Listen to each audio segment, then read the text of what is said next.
Bonjour Jean-Philippe Delbonnel. Bonjour. Merci d'être avec nous en direct ce matin sur Sud Radio. Vous êtes le président du groupe Delbo Presse. Vous sortez une enquête réalisée auprès de tous les départements de France. Racontez-nous en quoi est composé ce baromètre.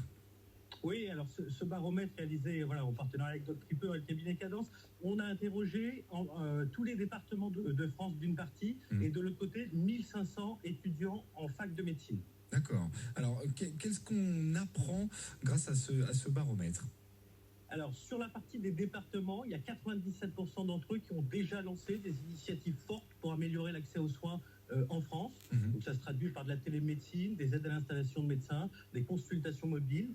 Toujours sur les départements, il y a un quart d'entre eux qui investissent plus d'1 million d'euros chaque année en faveur de l'accès aux soins et 50% d'entre eux plus d'1 demi-million d'euros.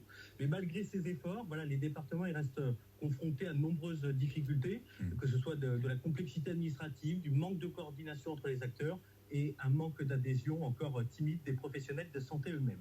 Dans ce baromètre, d'ailleurs, il y a un point qui est assez intéressant. Alors, vous parliez effectivement des départements et vous nous disiez, Jean-Philippe Delbonnel, que vous avez interrogé 1500 étudiants en médecine un petit peu sur la manière dont ils envisagent leur future installation. Et là, évidemment, il y a un point assez intéressant sur cette question des déserts médicaux. Je cite ce chiffre, 94% de ces étudiants en médecine rejettent toute forme de contrainte à l'installation. Ça en dit long quand même, Jean-Philippe. Ça en dit long et vous avez raison de le souligner parce que c'est sans doute le chiffre le plus important de cette enquête. Donc c'est-à-dire qu'il ne faut pas imposer, il faut co-construire avec les acteurs des futurs médecins, des futurs acteurs de la santé de demain. Et cette fermeté, attention, n'est pas un refus des territoires ruraux. C'est-à-dire que 77% d'entre eux envisagent sérieusement une installation en zone sous-dotée, à condition d'y trouver une qualité de vie attractive, un vrai accompagnement administratif et des modalités d'exercice, disons, plus flexibles. Donc il n'y a pas de... En fait, il ne faut pas contraindre, mais plutôt séduire, en fait. C'est ça, Jean-Philippe Delbonnel. C'est ce que vous disent, en tout cas, les étudiants en médecine qui commencent leur métier tout doucement.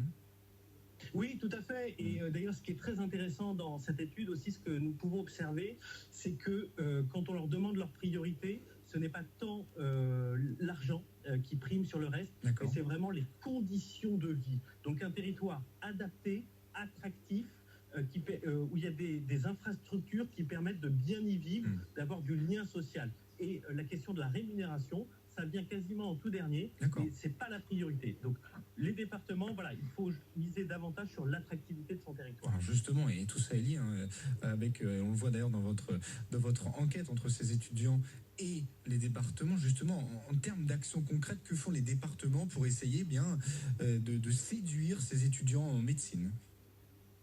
Alors, il y a plusieurs choses. En tout cas, en termes d'attractivité, les départements de France sont plutôt bien équipés, si j'ose dire ainsi, en termes d'agences d'attractivité. Donc, ces équipements qui ont vocation à faire rayonner le territoire. Dans ce qu'ils mettent en œuvre, en tout cas pour les citoyens, ce sont des médicobus, de la télémédecine renforcée, des permanences de médecins itinérantes, etc.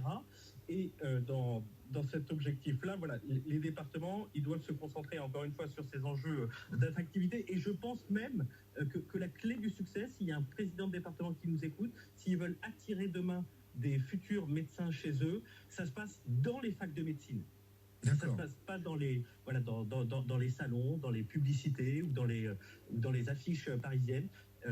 Celui qui veut attirer des médecins chez lui demain, il faut qu'il fasse le tour de France des facs de médecine pour aller expliquer, séduire, comprendre et accompagner les futurs médecins. Aller à la source, finalement, c'est un peu ça qu'on pourrait dire. Effectivement, Jean-Philippe Delbonnel, alors justement, je parlais des assises, puisque le 12 juin prochain, du côté de Vendôme, il y a ces assises de la santé qui se déroulent donc. Expliquez-nous en quoi consistent ces assises. C'est la 2e édition, si je ne me trompe pas. Absolument. 2e édition, c'est une journée de travail qui rassemble 500 à 600 acteurs de la santé. Donc il y a beaucoup d'élus locaux, beaucoup de professionnels, que ce soit des médecins, des jeunes médecins, mais également des entreprises. D'ailleurs, j'en profite pour les remercier parce que c'est grâce à eux qu'on peut le faire.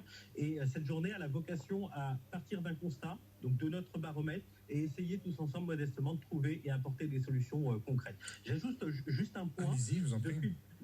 Depuis 2017, le ministère de la Santé c'est le ministère où le turnover est le plus important. Il y a eu 9 ministres de la Santé. Oui. Donc les départements, comme nous autres entrepreneurs, on a besoin de stabilité aussi de politique, d'avoir une vision claire et voilà, et de s'engager sur des choses un petit peu plus pérennes.